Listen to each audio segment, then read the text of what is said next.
Hello, everybody, and welcome to the latest episode of Let's Talk Astrology. Today, I'm delighted to be joined by evolutionary astrologer Dabney Lawless, who has a master's level certification with the one and only Steven Forrest. And I will say as well, a wonderful YouTube channel, which I'll link both to the description and the comment boxes. Absolutely wonderful. Go check that out. So, Dabney, thank you so much for joining us today. And how are you doing? Hi, Callum. Thanks for having me on, especially on such short notice. I appreciate it. So, yeah, today I want to talk to everyone about why it's very important for voting, but specifically for women to vote. And so I'm going to look a little bit at the history and the astrology of the United States and what I think is going to happen in this election. So, what do you think about Absolutely that? wonderful. And I've scanned this presentation. It's absolutely brilliant with the historical context as well. So let's dive in and let's talk about this astrology. Okay, so this presentation really just looks at a few things here. Why I believe women will decide this election. And so I did some research about Chiron and Aries. So if you know anything about Chiron, it is the wounded healer. We all have heard that before. But one of the things that you may not know is that the United States and the countries have charts too. And so the United States is in its Chiron return, which means it is back in the place where it was when the United States chart was created. So when the United States sort of declared itself. And so when you have a Chiron return, oftentimes it's a time of accepting and healing old wounds where you can make progress. And some of the initial wounds of this country, which we're going to look at with a timeline, have to do with women's rights, the rights of people of color. It has to do with the fact that all men were created equal, but not necessarily all women. And it wasn't even all men because it was really just landed gentry. So in the beginning, really, only white men that had land could vote. So, we have to look at, we have made so many changes through amendments to the Constitution since its first incarnation.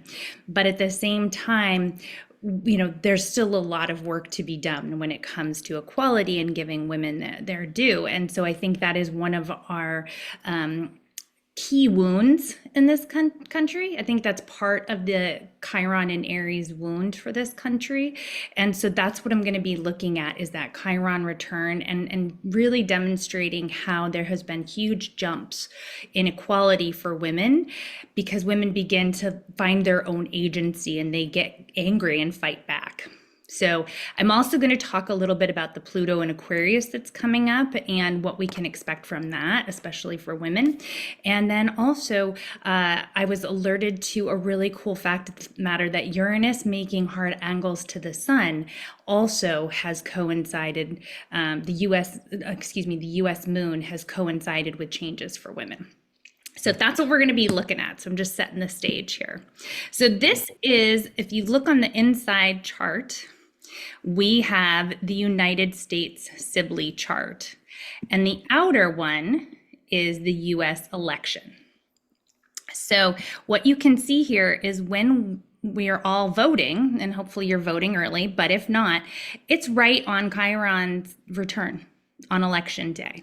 Okay, so this again goes back to that, where can we make progress? Where can we heal? Where can we accept that maybe we were hurt in the past, but it doesn't have to be how it is moving forward? How can we help other people?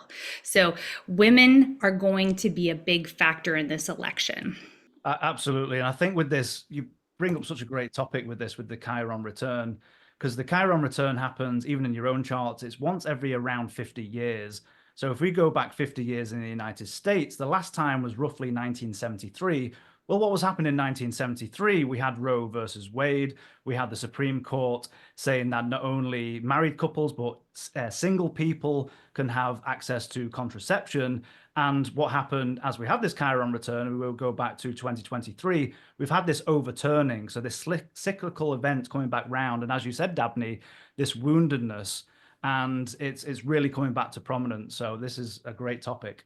Yeah, and I really do think that women are going to be the ones that decide this election because of that energizing, of the energizing effect of the Chiron return. So I'm currently in my Chiron return, and I feel that where it's like you have to make changes, you see things differently, you reflect on the past, and you kind of take inventory during a Chiron return.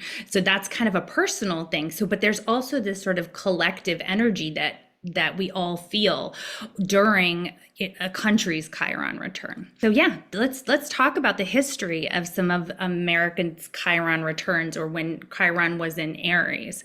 So in 1872, Victoria Woodhull is the very first woman to run for president of the United States in the US under the Equal Rights Party. She wasn't even eligible to vote, but she ran. So that kind of shows that sort of like there was something like, I'm going to do this, right? Then in 1919, and this is a huge one, and a lot of people don't know this, but it is a fact, and it's really interesting. Woodrow Wilson, so fast forward, to 1919, the 50 years, Woodrow Wilson had a stroke while he was president in office. And his wife, Edith Wilson, effectively became the first female president because she ran the country while he had a stroke. So Wow. this was not a well-known fact at the time. The newspapers were kind of sworn to secrecy. It was a very different time. But everybody in the cabinet, everybody knew that Edith was making the decisions and just kind of saying they were from Woodrow Wilson. So we really had our first unelected female president during a Chiron return. Then in 1920, we had two suffragettes each get one vote at the Democratic National Convention for president. So it's the first time that women are kind of acknowledged that they could potentially be president.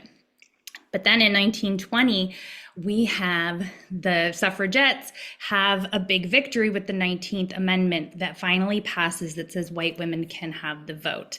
So it is a stain on our country that Black women and women of color did not get the vote until the 1960s. But this was a big, big motivation and a big movement for women to actually be able to participate in the government again.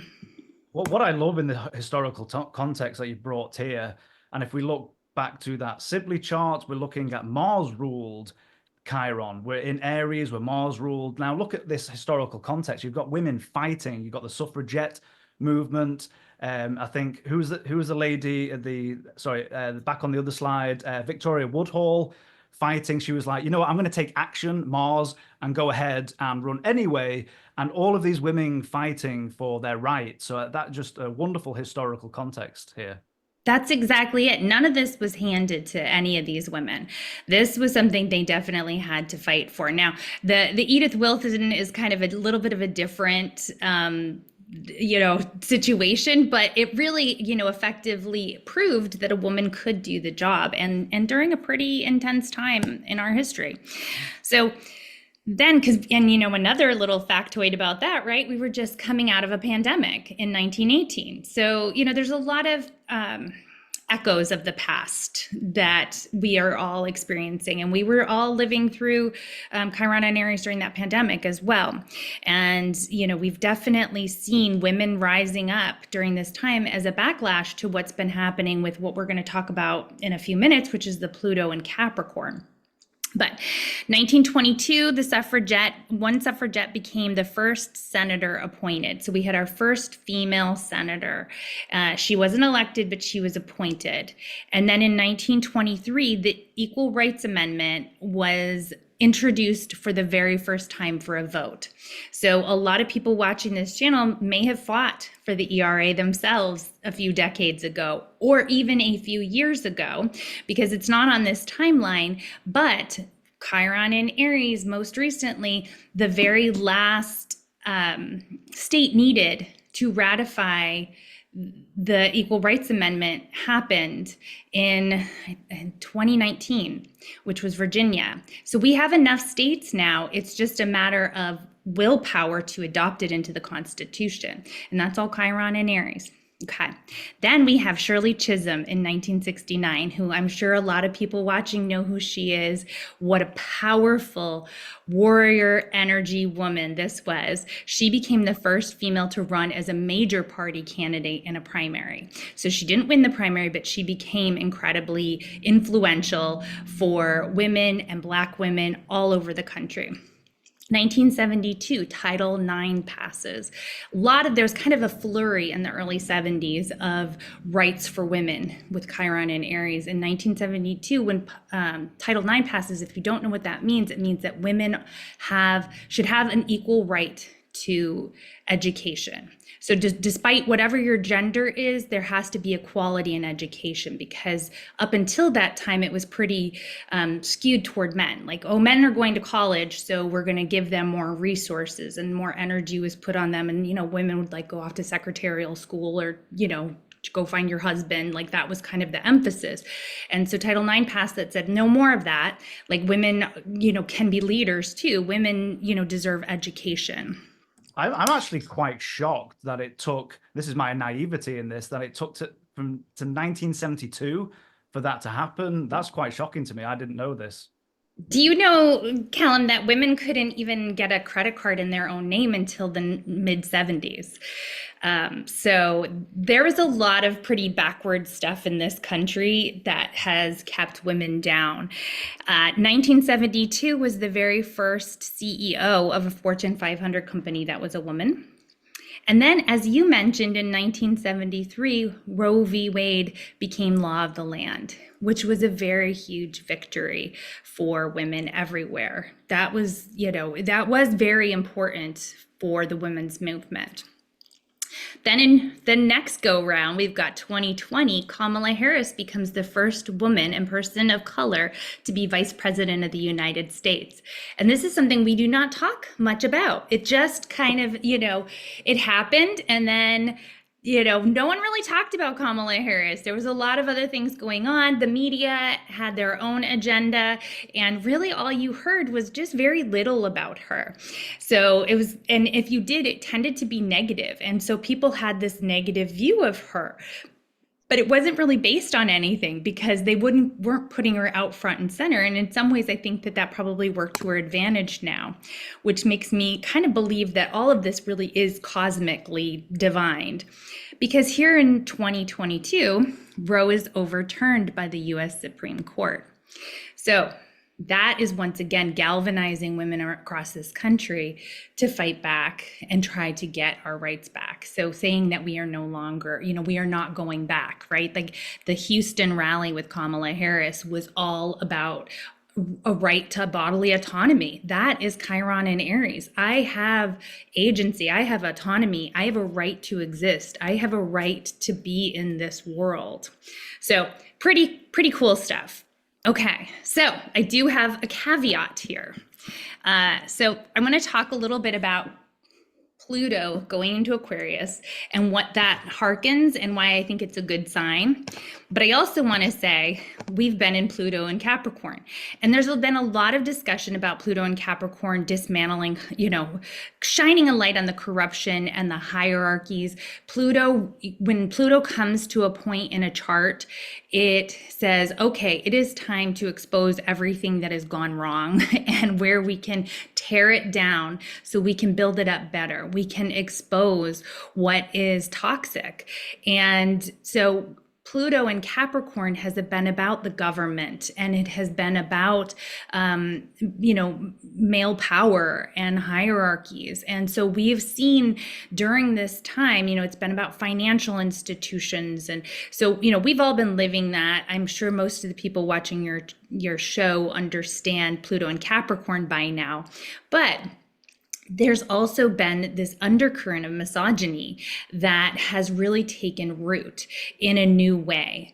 And you see that with all of these kind of younger bro podcasts where they're becoming radicalized against women. And there's sort of this fear that women and minorities are gaining too much power, taking too much away from the white male who has historically been in charge. You know, you had Tucker Carlson go out there the other day and say that daddy's coming home and the women of this country have been bad girls and are going to get a vigorous spanking. Disturbing speeches I think I've ever seen. Not on top of that, you had the pretty much the crazy rally at Madison Square Gardens, and the rhetoric is just absolutely unbelievable. I think that speaks to my naivety again. I always thought in my naive mind that progress was linear, that okay, from 1970s you get these rights and then we go through, but it's becoming cyclical. Like we're coming back for this wounded return, this Chiron return, as you're talking about, and having to swing this pendulum back and forth instead of just pushing forward. So that really is so disturbing. The childless cat ladies, we've talked about this before on your show, and just the horrendous misogyny and them expecting women to be subservient to this men and this toxic power dynamic, which you're speaking to now, is awful. Right. And so when this country was founded in 1776, and that's the inner wheel here, we're looking at the United States Sibley chart, Pluto was in Capricorn. So we've been going through a Pluto return, meaning Pluto is back to where it was when we first started this whole experiment of democracy. And I have this quote here. In 1776, Abigail Adams writes to her husband, John Adams, urging him to remember the ladies in the new codes of law. Anybody that knows the history of this country knows that women also participated very vigorously in the founding of this country, and they had a very revered role. Now, they did have more segregated roles that, or traditional, I should say, traditional roles in the family, raising children, but they had a voice. They did influence what went in the Constitution. They had their husband's ear. There was never this kind of like, well, women do not get the right to vote, until a year after, in 1777, there was an actual law that went into effect that said women can't vote. So that was kind of the beginning of that Chiron wound. And so we sort of see that, Chiron was still in Aries, but Pluto, when they passed this, Pluto is at 0 Aquarius. And that's where Pluto is going to be in a couple weeks, at 0 Aquarius. So that is why it's so important for us all to vote right now, because we are kind of going through these pains again of the, that are reminiscent of the founding of our country, where votes were taken away from women. But one of the things that you can see, I'm going to go back if it's okay. What you can see through this history is there's kind of a leveling up. First, we have a woman kind of saying, I'm going to run for president. And then they're like, no. And then actually women are in government. And then actually women get the right to vote. And then they say, no, now not only do we want to vote, we want equal rights. And then we have a woman who runs for president. And then we have a woman who actually becomes the leader of a major company. And then we have women's bodily autonomy, like, oh, I actually get to control this a little bit more than you, and maybe I know more than you. And then we have a woman in the White House right now. So there is kind of this leveling up, like there's always progress. So Callum, I do think that there is progress, and I think that we should keep the faith, because it's all been going towards something. And if you see the two biggest, endorsements for Kamala Harris are Taylor Swift and Beyonce, right? These are two super powerful women. So I think that women are finding their voice, but we have to use it, and we have to acknowledge all the women that fought and worked so hard to get us to this point, because I do believe there is a movement. There is even a movement on some of these podcasts with the extreme right wing, where they do say that it was a mistake to give women the right to vote, and they'd like to take that right back. And JD Vance has said that he doesn't believe that women without children should have as much of a vote as women with children. So let's talk about Pluto and Aquarius. And Callum, I want you to jump in here and talk about this, because I know that you know so much about this as well, and you've had a lot of people on Kepler talking about this particular subject. But Pluto in Aquarius, so we are moving away from the hierarchy. We're at the 29th degree of Pluto in Capricorn, meaning it is at the anaretic degree. It's at that final crisis point where everything's coming out, where it's all crumbling and falling apart. And that's where you get the Madison Square Garden rally. That's where you get just some of this insane stuff that it's hard to believe what we're seeing. But we're moving toward Pluto in Aquarius. And Pluto in Aquarius was the American Revolution. It was the French Revolution. So this is when people say, there's wealth inequality. We're, Elon Musk, sit down. We're going to take a little power back. You can't just have it all. It also coincides with the Age of Enlightenment in the past, the Industrial Revolution, the dismantling of social hierarchies, and resistance to the established trusted powers. You see Washington Post and the LA Times, I think the Washington Post had 200,000 people unsubscribe because they said, we're not going to make they're kind of giving in to the pressure of, people that want to silence this movement that we have. And the reevaluation of labor.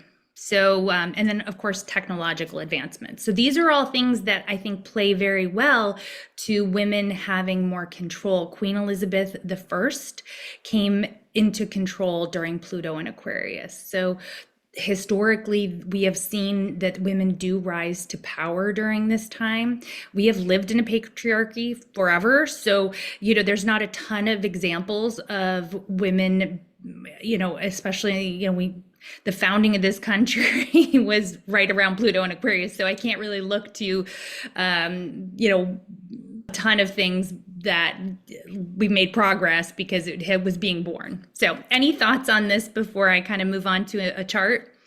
You make a wonderful point about hierarchy, because right now, as you're saying, it's pretty much a patriarchal oligarchy, because we are now living in a time where the so few have so much, and the rest of us, the 99%, are way behind. And who's controlling most of that wealth? It's men. It's the Elon Musk. It's the Jeff Bezos of this world. Yes, there are women CEOs who are in high positions and have high authority, but really with the majority of the wealth is that patriarchal oligarchy that we're in now. And you make a really good point about, if we look back through history, Pluto ingressing into Aquarius and all the revolutions that we've seen, whether it's the American Revolution, the French Revolution.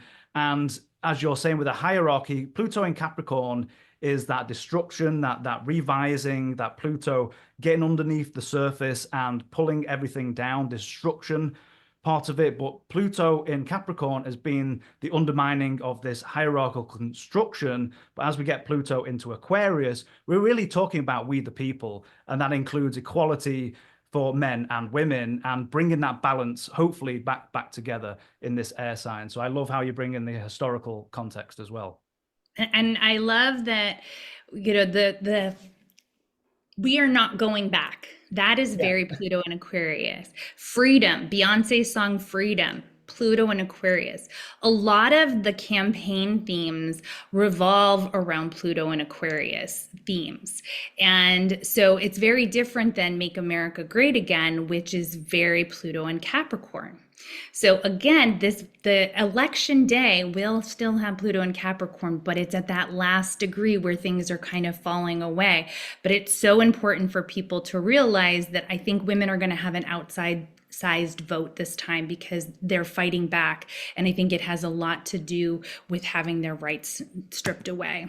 It's such a wonderful point, because we were talking before the recording about the early data that's coming out now. Now, I voted here in North Carolina. It's an important swing state.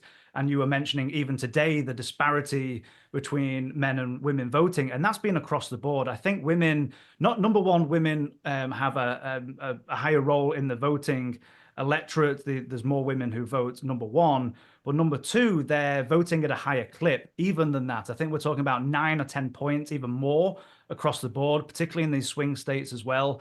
So I totally agree with you. I think the women coming out to vote, we've obviously got Chiron return in a Mars ruled sign. People are angry, women are angry, and they're coming out to to shout and to show their voice. Beyonce, freedom, and this is what I think is going to be the catalyst. And as you're saying, is what's going to come ahead with Pluto and Aquarius as well, moving us forward into the future. We're not going back. So I love how you're bringing this all together. Thank you. And so it's just this real Aries warrior energy of women stepping forth. And it's women and men, right? But it's about the wound around feeling like you belong, like feeling like you have rights, a right to exist. And so there are a lot of male allies out there. So this is in no way male bashing. It's more just looking at the polls, looking at who's been voting, and then looking at the astrology and sort of saying like, okay, there has been this historical time frame where men have been in control and made the decisions on behalf of women. And most recently, they made the decisions on behalf of women again when they overturned Roe v. Wade after saying they wouldn't. And that is something that upsets a lot of women. And so in 2022, you saw a disproportionate number of women coming out to vote. I believe it was in Kansas. They wanted to make abortion illegal, and women, and it was on the ticket, and women came out and surprised everyone and said, not so much, not so fast. So I do think that it is going to be a really big factor in this election, and astrologically, it just mirrors it. So this is the inauguration day chart. And so again, you sort of see like the return is still happening, but Pluto has moved off of the United States Capricorn enough. Like, you usually kind of say when it's like 3 or 4 degrees out, like, okay, it's kind of like waning. So, if you're still within 3 degrees, you're still feeling it. But by inauguration day, Pluto's squarely in Capricorn, Aquarius, and it is going to be this whole other energy. We're going to be fast forwarding into a world where there is a focus on revolutionizing things that no longer are working for us, and redoing the places in the Constitution that still need updating. We need to update things. We need to upgrade things. That is also a very Pluto and Aquarius thing, is like looking into the future. Where do we need to bring the past into the future? And I think the Equal Rights Amendment, I believe it will finally become adopted in the Constitution because there are no barriers to it now. We just need to get the people in Congress who can say, yes, we want to have that equal rights for women. So anything on the inauguration day chart you wanted to call out, Callum, or I'll move on? I did, and I love how you're using a quadrant house system as well, because I tend to blend house systems. I think you can get information from multiple different house systems. So I call myself a fusion astrologer. So in this chart, we have a Placidus house system, a quadrant house system, and I think it both works in both a Placidus system and a whole sign. So here we've got the Chiron return in the 4th house. Now, I'm no expert in mundane astrology, but 4th house, we can be talking about the workers of the land. Now, this Chiron return, what's been happening recently, look at all the rise of the unions coming back around. The unions have been decimated for the last couple of decades. You've got the people in Boeing on strike, the auto workers. So you've got the workers of the land going against, and that woundedness of not getting the fair share of what they think they deserve. On top of that, we've got Wall Street, or these private equity firms buying up homes, literally 4th house, the home, the land of all these single family properties, and taking over. Again, we come back to that oligarchy, which I think that Pluto will come back around and knock off the shelf when hopefully Kamala gets in and we can start putting Congress to work. But on top of that, we can also, I think, see this Chiron return in the 5th house. Now, the 5th house in mundane astrology, we can look to birth rate. In 2023, it's historically low birth rate. We can also look at it in terms of sexuality. Now, a lot of people think sexuality or sex is in the 8th. I tend to disagree with that. We can talk about sex in the 5th, but we're talking about, equality of the sexes. We're talking about sexual orientation, whether that's trans rights or all of those kind of issues. And if we get even further, we know that Mars is the ruler of this energy. Mars is the ruler both of the 4th in the Placidus and the whole sign of the 5th. Now, Mars in a mundane astrology, it's in the 7th house of, we can look at foreign affairs, all those different topics. But what other topic it also brings up is the divorce and marriage rates of a nation. Now, if you think about the discrepancy between the men and the women voting right now, and the higher divorce rates in the last 8 years, particularly because of the conflict with politics that's sandwiched between the genders, I think that's going to come into prominence again, as I think when Kamala wins, I think we're going to see another higher divorce rate, because women are just saying, you know what, again, not to disparage anyone politically, but they might be looking at their Trumper husband or boyfriend going, I've had enough. So for me, this is just my future prediction. I think we'll see another record divorce rate as we go into next year. Sorry, I was waffling on there, but that's my interpretation of these charts. No, I love it. I love it. And also Jupiter conjuncting Uranus. This is not part of my thesis, but I also think that that's really interesting, like you said, about of the United States chart. It's kind of empowering. Jupiter expands things. And with Uranus and Gemini in the 6th house, labor and, you know, just new, fresh ideas around labor, which was built into the founding of this country. And so, you know, Jupiter sort of magnifying that and giving it confidence. And Jupiter's about to, you know, it's right on the US descendant too, which also speaks a lot to, you know, relationships and the dynamic there. So women's empowerment, it's coming. I want you to note that the United States moon is in Aquarius at 27 degrees natally. Okay, so the role of Uranus in the advancement of equality. So this was actually called to my attention, and then I dug into it a little deeper by an astrologer called Dan Waits from the UK, and he also has a YouTube channel, which I've put here. And he looks almost exclusively at mundane astrology. And I had actually talked to him because I wanted to present some of this Aries stuff, and I saw a video that he did, and I was like, oh, this is so cool. So anyway, anytime Uranus has made a hard aspect to the United States Sibley moon, we have had big advancements for women. So one of the things when I was doing this presentation, when I was going back with this timeline, I was thinking, honestly, and this was before I found his presentation, I was thinking, well, what were the big advancements for women in the United States? And really, the birth control pill ushered in a whole different dynamic and freed women up to work. Up until that time, there was laws about women, you know, not being able to work, you know, their childcare wasn't available, like all these things. It was a whole different world. Then the other thing was I was thinking about the Rosie the Riveter time, where women were, you know, in the workforce for the very first time en masse, and they got to kind of feel their own power when the men were away at war. And then they were kind of like okay, now we're done with you, go back in the home, right? So anyway, when Uranus makes a hard aspect to the moon of the United States, we've seen these things happen. We've seen women's advancement. And so the moon in a country's chart, it represents the people, but it also represents women and their status in the country.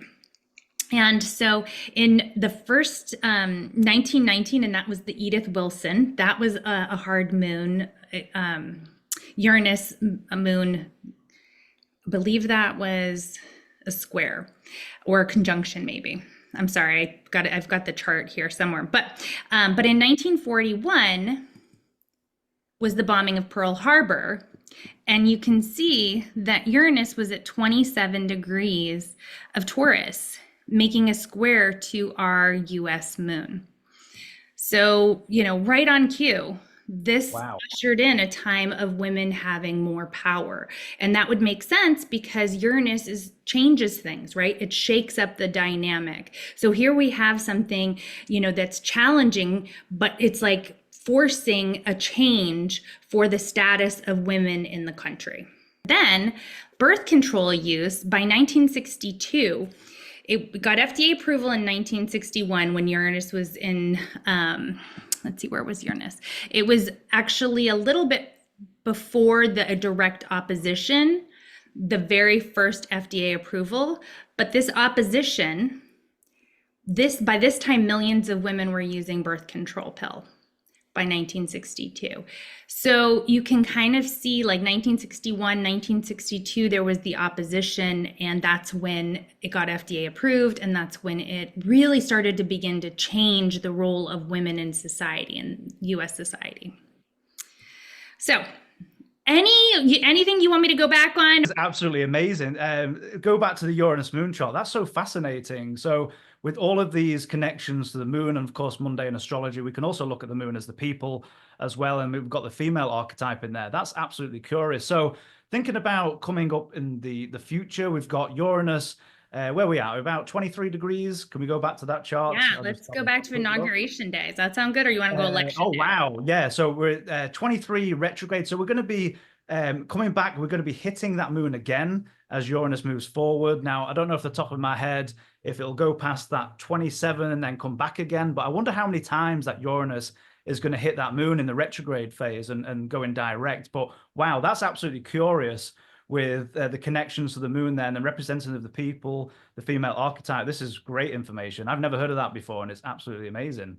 Yeah, it's really juicy information, and sometimes we forget to look at the major events in history and what was going on and where are the correlations that we can make. And so that's why I love mundane astrology. It's why I love historical astrology. So Fascinating. yeah. So if I'm closing up, what I'm going to say is not only vote, vote, vote, but I should have wrote vote early, vote early, vote early, because the US election day chart, as we have all been talking about, is a little bit of chaos.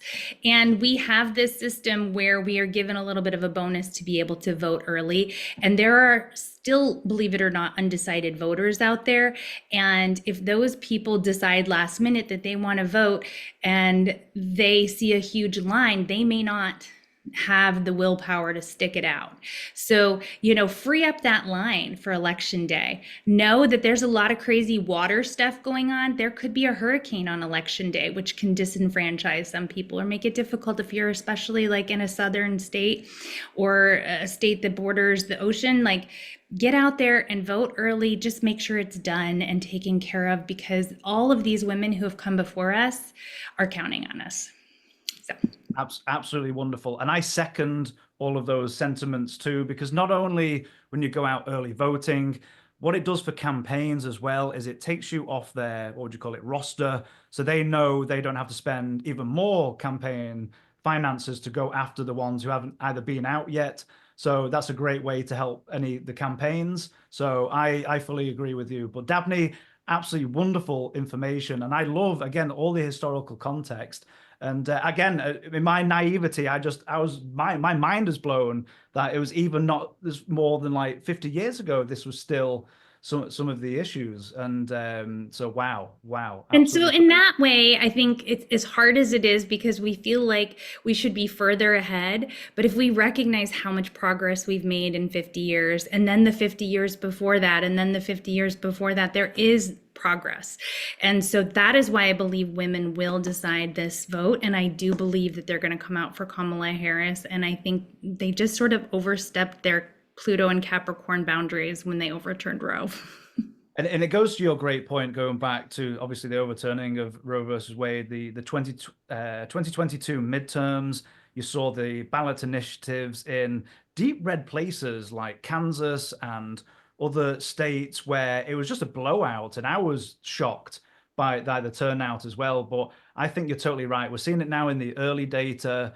And in the astrology, we're seeing it, all that you're bringing in with the woundedness of the Chiron return, a lot of pissed off women swearing on this channel to go out and have their voices heard, the Pluto ingress finally saying goodbye to Capricorn after this tumultuous 16 years or whatever it's been. Now we'll never see this again in our lifetimes, and we're going to see this for the next 20 years. And hopefully that breakdown, as you mentioned before, of the hierarchical structures, the way the distribution of wealth and finances, and people say, oh, it's socialism, communism, things like that. We're not talking about that at all. No. We're just talking about not 10 people in the world having 80% of the resources and those kind of issues. Yeah, and this is a topic for another day, but I do believe when Pluto or when Neptune finally gets out of Pisces, people will start to see a little bit more clearer, and hopefully we can put some of this misinformation in the past, and people will kind of rub the sand out of their eyes and be like, "Oh my God, what was I thinking?" That's at least my hope.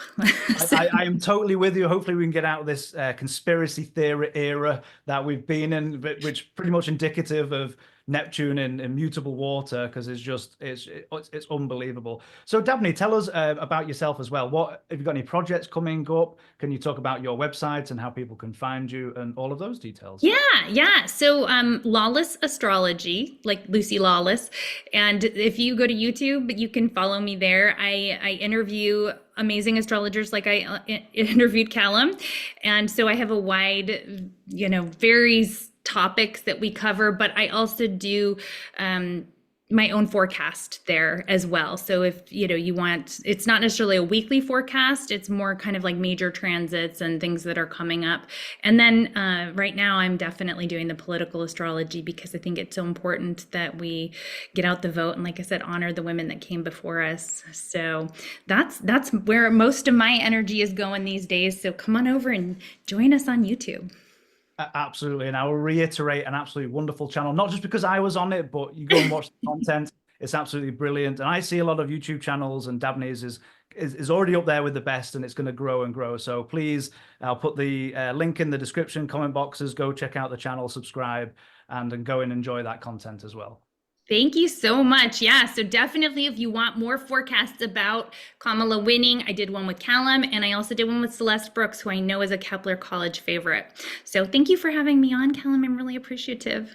Absolutely brilliant presentation, and thank you for sharing all of the information. And I'm sure everyone will be absolutely loving this episode. So thank you so much, and we'll have you on again, absolutely, for a different topic.